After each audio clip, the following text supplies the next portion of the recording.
तथिर्कों द्वारा हत्या का मिथ्यारोप अन्य संप्रदायों के साधुओं को ऐसा लगने लगा था कि श्रमण गौतम के कारण लोग उनका आदर सत्कार कम करने लगे हैं।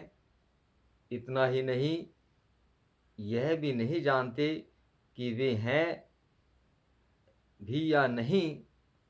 हम देखें कि किसी षड्यंत्र की मदद से हम जनता में उसका प्रभाव घटा सकते हैं व नहीं।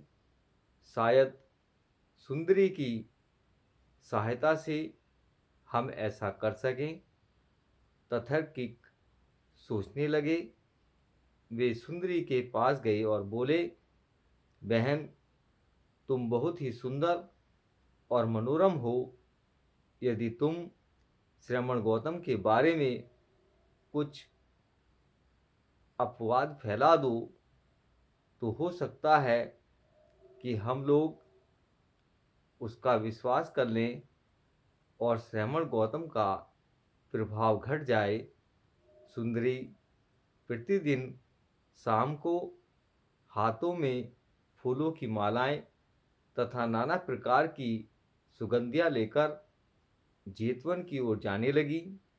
जेतवन से लौटने वाले लोग पूछते, सुंदरी कहाँ जा रही है? वह उत्तर देती, मैं श्रमण गौतम के पास उसकी गंधकुटी में रहने जा रही हूँ। और तथिर्कों के उद्यान में रात बिताकर वह प्रातःकाल होने पर उधर से लौटती। यदि कोई उससे पूछता कि तू रात भर कहाँ रही, तो वह उत्तर देती, श्रमण गौतम के पास। कुछ दिनों के बाद तथिर्कों ने हत्यारों को कुछ ले देकर सुंदरी की हत्या करवा दी और उसकी लाश को जेतवन के पास की कूड़े की ढेरी पर फिकवा दिया। तब उन तथिर्कों ने सरकारी कर्मचारियों तक यह सूचना भिजवाई कि सुंदरी रोज जेतवन आया जाया करती थी और अब वह दिखाई नहीं देती है। सरकारी अफसरों को साथ लेकर उन्होंने सुंदरी की लाश को कूड़े की ढेरी पर से खोज निकाला। तब तथिर्कों ने तथागत के श्रावकों पर आरोप लगाया कि अपने शास्ता की लज्जा ढकी रखने के लिए उन्होंने सुंदरी को मार डाला।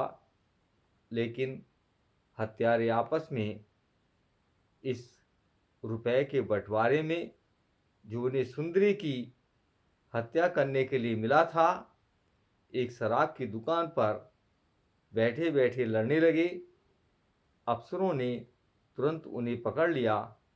उन्होंने अपना अपराध स्वीकार किया और उन तथिर्कों को भी फंसाया जिनकी प्रेरणा से उन्होंने वह अपराध किया था।